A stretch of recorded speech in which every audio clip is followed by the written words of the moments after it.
नमस्कार दोस्तों, मैं हूं राज शर्मा और आप देख रहे हैं हाई नाइट। तो चले दोस्तों आज की कहानी के सफ़र पर।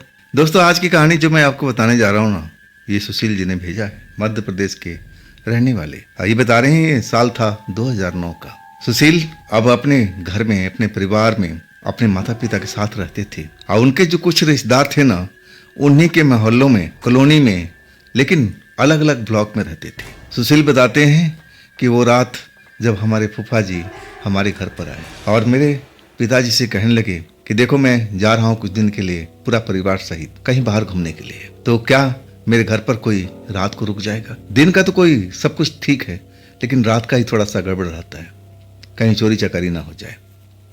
तब मेरे पापा ने कहा कि कोई बात नहीं, आप जाइए, सुशील है ना, चला जाएगा, रात को वहाँ सो जाएगा। अब मैं जब सुना ना तो मैं अपने पापा को बोलना चाहता था कि नहीं, मैं नहीं जाऊंगा, लेकिन मैं पापा से बहुत डरता था, खौफ खाता था। अब क्या करूं? आखिरकार वो काम जो मैं नहीं चाहता था मुझे करने के लिए बोला गया। मुझे अपने घर के अलावा कहीं बाहर में नींद नहीं आती थी। मैं ऐसा ही हूं और सबसे बड़ी घबराहट मुझे अंधेरे में होती थी। अगर मेरे घर के कमरे के अंदर में अचानक बिजली चल जाए ना, मुझे लगता था कि आसपास में भूत प्रेत आकर खड़े होंगे। ऐसा मैं महसूस करता था, डर जाता था, चीखें निकल जाती थी। मैं माँ माँ को चिल्लाता था और तब माँ आती थी, तब मुझे चैन पड़ता था। मैं ऐसा ही था। आखिर अब तो पापा ने बोल दिया था फूफा जी को कि जाओ आप आराम से, अब तो सुशील रात को जा करके देख लेगा। चाबी मिल गई थी, लेकिन मैं मन ही मन बड़ा दुखी था। मैं सोच रहा था कि इतना बड़ा फूफा जी का घर है और वो भी बिल्कुल कोई नहीं होगा। लेकिन मैं अब जवान था, ये बात को बोलता अपने पिताजी को कि मैं किस वजह से नहीं जाना चाहता, तो पिताजी मुझ पर हंसते, डांटते भी, हंसी का मजाक बनाया जाता। मेरा इतना बड़ा हो गया, गधे की तरह हो गया और आज भी अंधेरे में डरता है, भूत प्रेत से डरता है। अब सब लोग मेरी बात पर हंसते। आखिरकार मैंने कहा कि चलो अब कुछ दिन की बात है, देखा जाएगा जो होगा, चलते हैं। मैं खाना खा करके अब चाबी लेकर के अब उस ब्लॉक की तरफ निकल गया था। वो कम से कम छः गली छोड़ करके तब जाके वो ब्लॉक आता था। मतलब हमारे घर से करीब 1-1.25 किलोमीटर की दूरी पर था। जब मैं पहुंचा, बिल्कुल आस पड़ोस के लोग आराम से अपना दरवाज़ा बंद किए हुए थे। ऐसे ही लोग थे, अब कोई बाहर में दिखाई नहीं देता था। पैसे वाले लोग थे, तो बाहर से क्या मतलब, अपना घर के अंदर में आनंद ले रहे हैं, अपना जो करना है कर रहे हैं, खा रहे हैं, पी रहे हैं। मैं जब अपने फूफा जी गेट पर गया ना, अंदर से एकदम दिल धक धक कर रहा था कि मैं दरवाज़ा खोलूं और कोई भूत मेरा स्वागत करे, तब क्या होगा। ऐसे ही था, मैं डरपोक किस्म का इंसान था। लेकिन मैं हिम्मत किया, दरवाज़ा खोला, लाइट जलाई, तब मुझे ज़रा सुकून मिला कि चलो सब कुछ ठीक है। दरवाज़ा बंद किया, लेकिन डर तो लगा रहता ना, जरा भी कोई खटका होता तो मैं एकदम चौंक जाता। अब फूफा जी के कमरे में अब आराम से तो नहीं कर सकता, डरा हुआ मैं अब सोने की कोशिश कर रहा था। 11 बज चुका था, नींद नहीं आ रही थी। अब मुझे अब उस जगह पर बड़ा, अब सही कहूँ ना कि बहुत बुरा अनुभव हो रहा था। मुझे लग रहा था कि बस अभी कोई आत्मा आएगी, कोई भूत आएगा, अब मुझे दबोच लेगा, फिर मेरा क्या होगा। यहाँ तो कोई मेरा जानने वाला भी नहीं है, तब मैं कहाँ भाग के जाऊँगा। ऐसे ही था मैं, बचपन से ही लेकर के मुझे भूतों से बहुत डर लगता था, और खास करके अंधेरे से। खैर सब कुछ सही था और मेरी आंख भी अब भरने लगी थी, यानी नींद मुझे आने लगी थी। अब मैं अपने आप को समझाने लगा, अरे सुशील तू बड़ा हो चुका है, अब ये बचपन वाली आदत छोड़ दे। भूत प्रेत नहीं है इस घर में, अगर होते तो दर्शन जरूर हो जाता। अब ये सब छोड़, आराम से सो, सुबह तुझे अब काम पर भी जाना है। आखिरकार कब मैं सोया मुझे पता ही नहीं चला। अचानक अब गर्मी लगने लगी ना, तब मेरी आंख खुली। जैसे ही मैं आंख खोलता हूं, कमरे में एकदम अंधेरा हुआ पड़ा है, पंखा जैसे बंद हो चुका है, मतलब बिजली चली गई थी। सही कहूं ना कि दिल तेजी से धड़कने लगा, लेकिन यहां चिल्ला के कोई फायदा भी नहीं था। एकदम मैं रोने रोने वाली सूरत बना लिया था। डर लग रहा था कि अब क्या होगा, अब क्या होगा। अब कोई आत्मा निकलेगी दीवार से और मुझे पकड़ लेगी, मुझे मार डालेगी। बस इसी डर से डरा हुआ था। बिजली आने का इंतजार करता रहा। अब मेरी हिम्मत नहीं थी कि मैं पलंग से उठ करके अब कुछ व्यवस्था करूं। और उस घर में मुझे पता भी नहीं था कि मोमबत्ती है या नहीं है। आखिरकार अब एक तरह से जब 10 मिनट बीत चुका, मैं डरा हुआ बिस्तर पर बैठा रहा। अब बिजली आने का इंतजार करने लगा, लेकिन जब बिजली नहीं आई ना, तो मेरा हौसला टूट चुका था। मैं अब डरते डरते पलंग से उतरा और इसके बाद सीढ़ियों की तरफ चलने लगा। सीढ़ियाँ छत के ऊपर जाती थी। अब मैं वही फैसला किया कि मुझे अब अंधेरे वाले कमरे में रहना नहीं है, मुझे अब छत पर चलना चाहिए। छत खुला है और अब आसमान में चांद भी निकला है, तो मुझे राहत मिलेगी। अब वही मैंने किया। जल्दी से छत का दरवाज़ा खोल दिया और छत पर आकर के मुझे बहुत ही राहत मिली। अब छत एक तरह से साफ सुथरा था, बड़ा भी था और आसमान में चांद भी निकला हुआ था।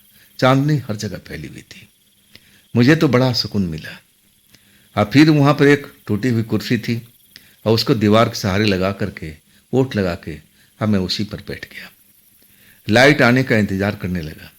हमें मन ही मन फूफा जी कोस रहा था कि मुझे फंसा के चले गए। आखिर उनको इसी टाइम क्यों जाना था?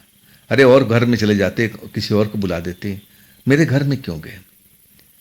मैं फूफा जी को बहुत कोस रहा था। उस रात चांदनी निकली हुई थी, चांद का नज़ारा कर रहा था, लेकिन डर जो था ना मेरे शरीर के अंदर में बैठा हुआ था।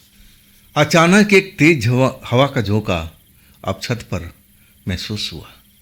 ठंडी हवा, गर्मी के टाइम थे और ठंडी हवा का झोंका जब आया ना, तो मैं चौंक गया। मैं अब कुर्सी से उठ खड़ा हुआ, आसपास में देखने लगा।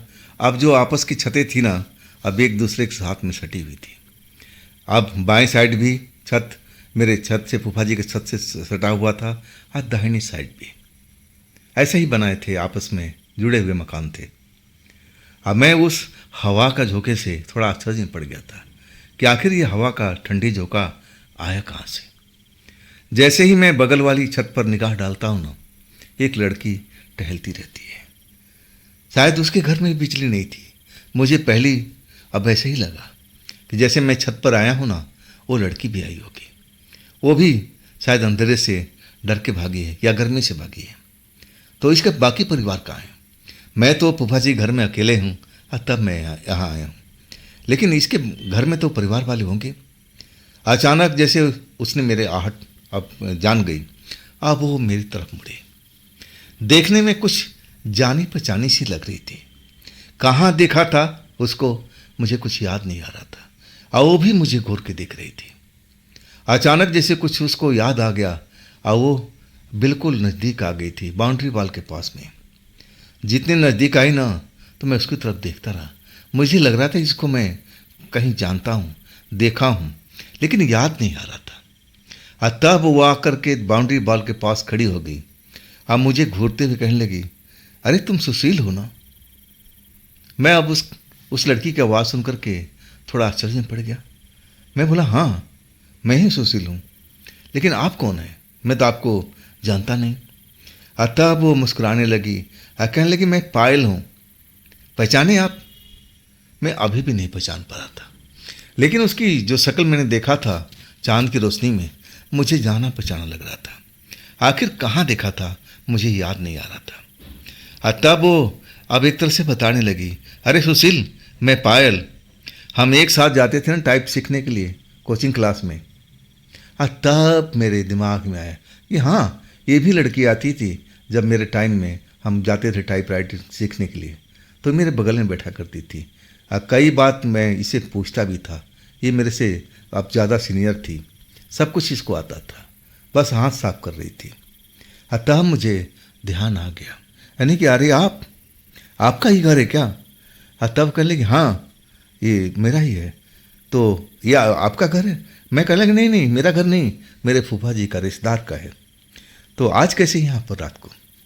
तब मैंने बताया कि फूफा जी तो गए हुए हैं अब कहीं पर घूमने के लिए, पूरा परिवार सहित, और आखिरकार हमें यहाँ पर छोड़ के गए हैं कि बेटा आप रात को देखना यहाँ पर, चोर उचक्के को संभालना। मैं एक तरह से फूफा जी पर बैंक कस रहा था। लड़की मुस्कुरा दी और कहने लगी कोई बड़ी बात नहीं, रिश्तेदारी में तो ऐसा चलता रहता है, इसमें बुरा मानने वाली कोई बात नहीं है। हो सकता है कि कल आपको भी जरूरत पड़े किसी को। सही बात बोल रही थी। इसके बाद हमारी बातों का सिलसिला अब शुरू हो चुका था। वो मेरे बारे में पूछ रही थी कि सुशील क्या करते हो, और तब मैंने बताया कि मैं एक बैंक में काम करता हूँ। मैं उससे पूछा कि आप क्या करती हो, तो वो उदास हो गई और कहने लगी कुछ नहीं। मैंने कि इतना आप टाइप इतना फास्ट करती थी तो आप घर में बैठने के लिए सब सिखाता। वो फीकी मुस्कुराहट मुस्कुराती और कहने लगी नहीं, कुछ मैंने किया था लेकिन अब इच्छा नहीं है। यानी कि फिर शादी ब्याह आपने नहीं किया अभी तक। कहने लगी कोई लड़का ढंग का मिला ही नहीं, तो इसलिए मैं कर नहीं पाई। मैं हंसते हुए कहा कि अरे हजारों लड़के हैं, आप तो बहुत सुंदर हैं। और वहाँ पर मैं देखता था जब आप टाइप के क्लास में जाती थी तो लड़के आपके घूरते रहते थे। और तब वो मुस्कुरा के कहने लगी कि तुम भी तो उसी में थे, तुम भी तो मुझे घूरते थे। अब कोई बहाना चाहिए था मेरे से बात करने के लिए। क्या तुम भूल गए? दूसरे के दोस्त दे रहे हो और अपने बारे में नहीं बताओगे? सही में वो जो पल था बिल्कुल याद आ गया था। मैं तो ऐसा ही अब करता था, ना चाहते भी उससे बात करने की कोशिश करता था। थी ही इतनी सुंदर पायल जो थी। आखिरकार हमारा दोस्ताना हो चुका था। अब वहाँ पर आसपास में कोई छत पर तो था नहीं और हम दोनों ही बात कर रहे थे और बातों का सिलसिला काफ़ी देर तक चलता रहा। अब मैं कहने लगा कि तुम्हारे परिवार में अब बाकी लोग कहाँ हैं, तुम छत पर क्यों आई हो? तब वो उदास हो गई और कहने लगी जो जैसा तुम्हारा हाल है ना वैसा ही मेरा हाल है। मेरे परिवार के लोग भी कहीं गए हुए हैं। मैं कहने लगा कि आप क्यों नहीं गई? तब वो कहने लगी मेरी इच्छा नहीं होती बाहर घूमने का। हाँ, कुछ दिन में लोग आ जाएंगे और तब मेरा परिवार भरा पूरा हो जाएगा। मैं भी अब उससे क्या बोलूँ, अब उसका आंतरिक मामला था और उस मामले में दखल नहीं देना चाहता था। अब ऐसा करते करते करीब 1 घंटा बीत चुका था। अचानक मुझे प्यास महसूस होने लगी। कंठ मेरा जो था ना पानी का अब एक तरह से मांग रहा था। प्यास महसूस हो रही थी और वो भी थोड़ा बहुत नहीं, अचानक ही सब होने लगा। अभी तक लाइट नहीं आई थी, जीने में अंधेरा था। मैं तो नीचे जा ही नहीं सकता था, इतना मैं डरा हुआ था। शायद वो मेरे मन की बात समझ गई थी। कह रही कि कुछ चाहिए क्या, कुछ चाहिए सुशील क्या? मैं कहने लगा कि हाँ पानी की ज़रूरत थी, लेकिन देखो ना मेरे घर में अब लाइट है नहीं। तब वो कहने लगी अरे चिंता किस बात का, मेरे पास है ना पानी, मैं अभी जाती हूँ नीचे से लेके आती हूँ। मैं कहने लगा आपके घर में लाइट है?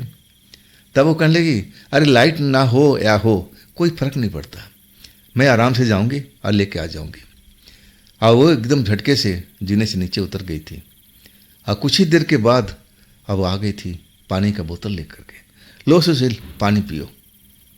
पानी देख करके प्यास मेरा और बढ़ चुका था। पानी भी एकदम ठंडा था। मुझे लगा कि फ्रिज में से निकाल के ले आई है। पानी जब पीने लगा ना तो पानी बहुत ही टेस्टी था, लेकिन मेरे जो प्यास था ना वो बुझ नहीं रहा था। पूरा 1 बोतल पानी मैं पी चुका था, लेकिन लग रहा था कि अभी और प्यासा हूँ और प्यासा हूँ। तब शायद वो मेरी मन की बात समझ गई। और पानी चाहिए क्या? लग रहा है बहुत तुम प्यासे हो। मैं कहने लगा कि बुरा ना मानो, थोड़ा सा और पानी चाहिए। तब कहने लगे आओ ना नीचे चलते हैं, अब कोई घर में तो है नहीं, बैठ के नीचे ही बात करेंगे। अब तुम्हारे पास में तो अब लाइट नहीं है घर में। तो मैं कहना तुम्हारे घर में लाइट है? कहने लगे हाँ मेरे घर में तो है। तब मैं चौंक गया कि कहीं मेरे घर का कोई बिजली का तार वार तो नहीं जल गया है। कहने लगे हो सकता है, लेकिन अब रात में क्या कर सकते हो, जो कुछ होगा सुबह में होगा। चलो आओ, जब तुम्हारे घर में लाइट नहीं है तो आप परेशान हो जाओगे, चलो हमारे घर में।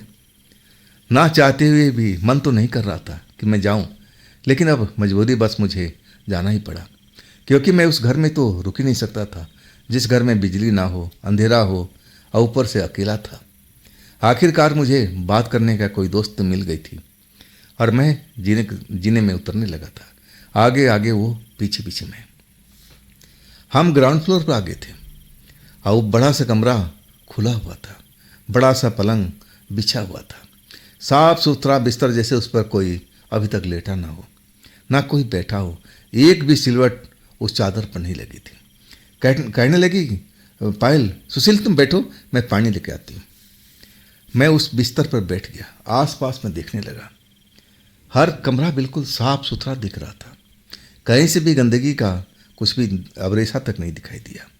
मतलब ये लोग साफ रहने वाले हैं, और ये जो पायल है ना, शायद साफ सुथरा रहना चाहती है। अच्छी बात है। मैं अब मन ही मन उसका तारीफ करने लगा। और कुछ ही देर में फिर पानी की बोतल लेके आ गई। कहने लगी, और पी लो सुशील, ये लो पानी में लेकर आई। वो भी पानी बेहद ठंडा था। मैं कहने लगी कि फ्रिज से लाई हो ना? तब वो कहने लगी, हाँ फ्रिज तो लेकर आई हूँ, क्या कम ठंडा है क्या, और ठंडा ले आऊँ? मैं बोला, नहीं नहीं सही है। मैं जब वो पानी पिया ना, और प्यास तो अभी भी नहीं बुझ रही थी, अचानक मेरा सर चकराने लगा। ऐसा लगा कि मेरे आंखों के आगे अंधेरा छाता चला गया। और फिर मैं अपना होश खो बैठा था। जब मुझे होश आया ना, तो मैं अपने आप को छत पर पाता हूँ, उसी कुर्सी के पास, टूटी कुर्सी जिसका एक पाया टूटा हुआ था, और उसको दीवार के सहारे टेक लगा के जिस जगह पर मैं बैठा हुआ था, उसी के पास में जमीन पर अब सोया हुआ। पूरा बदन में दर्द हो रहा है। अब दर्द भी काफ़ी, थोड़ा बहुत नहीं, ज़्यादा दर्द, ऐठन हो रही है। मैं उठता हूँ, मुझे लगा कि अरे मैं तो पायल के घर में था, पानी पिलाई, और इसके बाद मुझे ना जाने क्या हुआ, मुझे कुछ याद नहीं। अब मैं तो नीचे था, तो अपने छत पर कैसे आ गया? क्या पायल छोड़ के गई है? मुझे तो ऐसा ही लगा कि शायद पायल मुझे यहाँ तक पहुँचा के गई हुई। अचानक मुझे हुआ क्या था, मैं खुद अब समझने की कोशिश कर रहा था, लेकिन कुछ भी समझ में नहीं आ रहा था। बदन में दर्द हो रहा था, और मैं अब एक तरह से दिन निकल चुका था। अब मैं सीधा अब नीचे पहुँचा, दरवाज़ा बंद किया, और चाबी जेब के हवाले करके और सीधा मैं अपने घर पहुँचा। घर गया ना, तो थोड़ा तबीयत अब ठीक नहीं लगी थी, पूरा बदन में दर्द हो रहा था, ऐसा लग रहा था कि बुखार आ चुका है। मैं अपनी माँ से बोला, तो माँ कहने लगी दवाई खा लो, सही हो जाओगे। और मैं वही किया। दवाई खाने के बाद, नाश्ता वास्ता करने के बाद दवाई खाया, और इसके बाद मुझे नींद आ गई थी। मैं नींद में दिन के टाइम स्वप्न देखने लगा। मैं देख रहा हूँ कि मैं पायल के साथ उसी घर पर हूँ, उसी बिस्तर पर हूँ। अब पायल मुझे अब एक तरह से नाश्ता करा रही है, जलपान करा रही है, अब वो मेरे लिए चाय बना के ला रही है। कह रही है कि देखो तुम्हें अच्छा लग रहा है ना सुशील, क्या तुम्हें अच्छा लग रहा है ना? देखो मैं भी अकेली थी, आखिर तुम आ गए ना, तो मेरा भी मन बहलने लगा। देखो जब तुम मुझे बात करने की कोशिश करते थे ना, तो मैं मुस्कुराती थी, अंदर ही अंदर सो नहीं करती थी। तुम भी मुझे अच्छी लगती थी, लेकिन मैं डरती थी कि कोई देख लेगा तो क्या कहेगा। लेकिन अब सुशील देखो, इस घर में हम दोनों अकेले हैं, अब तो यहाँ कोई देखने वाला नहीं है, तो क्या हम प्यार शुरू करें? वो मेरी बाहों में अब समा जाती है, कहती है सुशील अब क्या डरना, करो ना प्यार मुझसे जितना चाहे। आखिरकार मैं उसके अवरोह में बह जाता हूँ। मुझे लगा कि सही बात है, घर में कोई है नहीं, मैं भी जवान हूँ, ये भी जवान है, तो ये मौका अच्छा है। मैं सपने में अब वही सब अब देख रहा हूँ, कर रहा हूँ। अचानक मेरी माँ अब आवाज़ लगाती है, सुशील उठ जा, अब दोपहर का वक्त हो गया, कुछ खाना खा ले, आओ देखो तेरा बुखार। मेरी आँख खुल जाती है, मेरा शरीर बर्फ़ की तरह ठंडा हुआ पड़ा है। मैं उस सपना देखकर के एकदम अजीब मेरे मन में आने लगता है कि अरे दिन के टाइम में ऐसा सपना, चलो ये सपना है, कभी भी आ सकता है, कोई बड़ी बात नहीं है। आखिरकार मैं अपने शरीर को जब महसूस किया कि अरे सब बुखार उतर चुका है, अब मेरा शरीर तो बर्फ़ की तरह ठंडा हुआ पड़ा है, अब सही है। आज जो मेरा दर्द था, अकड़न थी, वो भी ख़त्म हो चुका था। माँ के पास गया, भोजन किया। अब मैं तो काम पर जा ही नहीं पाया था। अब वो बीमारी की वजह से मैं अब अपना बैंक का काम में बिल्कुल नहीं जा पाया। अब मुझे लगा कि अब अभी मुझे आराम करना चाहिए, एक आध दिन अब मैं देख लूँगा। आखिरकार भोजन वोजन करके अब फिर मैं अपने बिस्तर पर आराम करने लगा। और जैसे ही आराम करने लगा, फिर मैं ख्वाब में आ गया। वही ख्वाब में देख रहा हूँ, मैं उसी के घर में हूँ, पायल के साथ में, पायल के साथ हंसी मजाक चल रहा है। हम लोग अब एक तरह से दोस्त बन चुके हैं, और दोस्त क्या, अब प्रेमी बन चुके हैं। सब कुछ सपने में ऐसा हो रहा था। जब मैं जगा ना, तो शाम हो चुकी थी, अंधेरा हो चुका था। पापा भी आ चुके थे और मम्मी के साथ में बातचीत चल रही थी, तो मैं उठ चुका। मैं अब स्वस्थ था, तो अब एक तरह से जो भी काम करना था, चाय नाश्ता, अब फिर मैं बाहर के लिए निकल गया। पापा आवाज़ दिए, कहाँ जा रहा सुशील?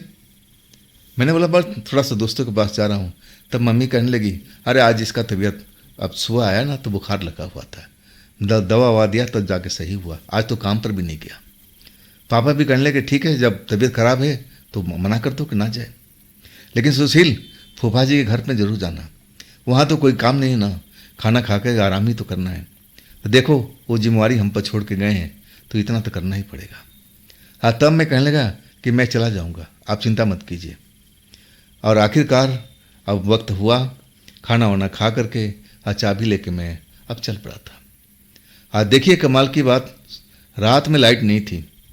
जब मैं सुबह जाता हूँ तो लाइट थी, अगल बगल में लाइट थी, लेकिन सिर्फ उसी घर की लाइट गई हुई थी। ऐसा क्यों हुआ था मुझे पता ही नहीं। खैर अब वही 10-11 बजे तक अब बिस्तर पर लेटा रहा, लेकिन नींद नहीं आ रही थी। अचानक छत का दरवाज़ा जैसे कोई दस्तक दे रहा है, दरवाज़ा को ठोक रहा है। अब मैं समझ गया कि पायल के अलावा कोई हो ही नहीं सकता। अब मुझे बिल्कुल डर नहीं लगा। डर तो मुझे नीचे लग रहा था जब मैं अपने फूफा जी के बिस्तर पर सो रहा था कि कोई भूत आएगा, पकड़ लेगा, मुझे मार देगा, ऐसे ही मुझे अब डर लग रहा था। जब दरवाज़ा पीटने का आवाज़ आए तो मैं भागता चला गया। छत का दरवाज़ा खोलता हूँ तो सामने अब पायल मुस्कुरा रही है। डिस्टर्ब तो नहीं किया?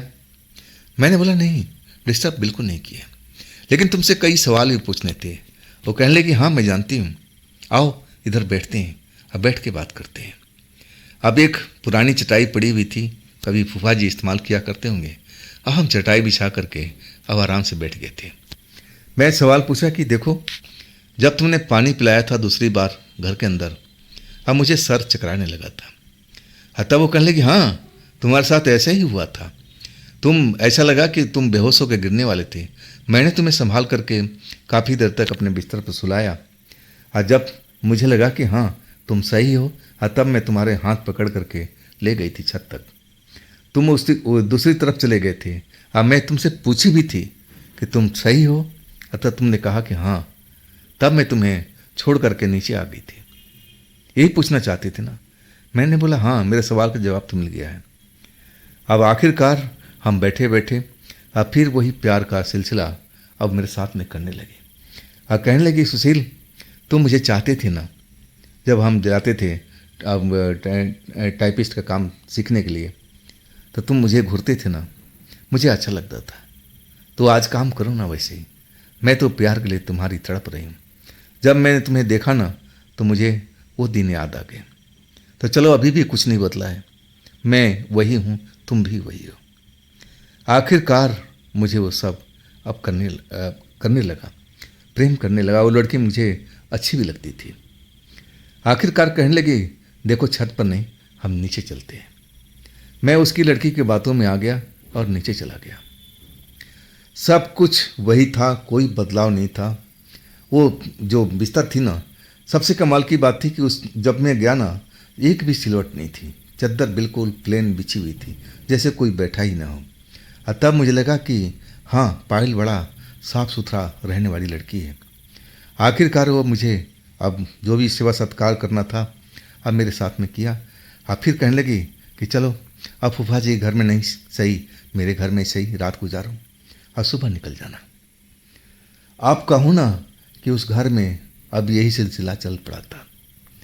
अब मैं तो घर जाने का अब एक तरह से बहाना ढूंढने लगा रात के टाइम में, कि ताकि मैं अपने पायल के साथ अच्छी तरह से रात गुजार सकूं।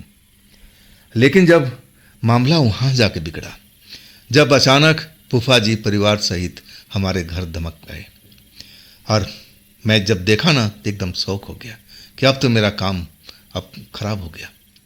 अब तो फूफा जी घर में आ गए, अब तो मेरा जाने का रास्ता भी बंद हो गया। अब वही हुआ, चाबी लेकर के फूफा जी परिवार सहित अपने घर में चले गए थे। अब मुझे जाने का बिल्कुल मौका ही नहीं मिला। इस बात को करीब करीब 6 महीना से ऊपर बीत चुका था।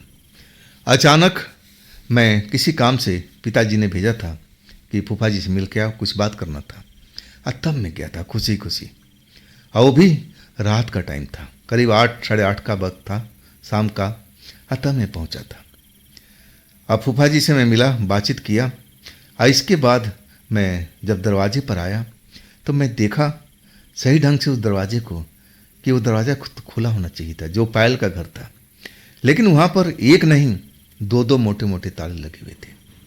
मुझे देख करके बड़ा हैरानी हुई कि आखिर इस घर में तो पायल का परिवार रहता था, पायल रहती थी, तो इस घर में ताला क्यों बंद है।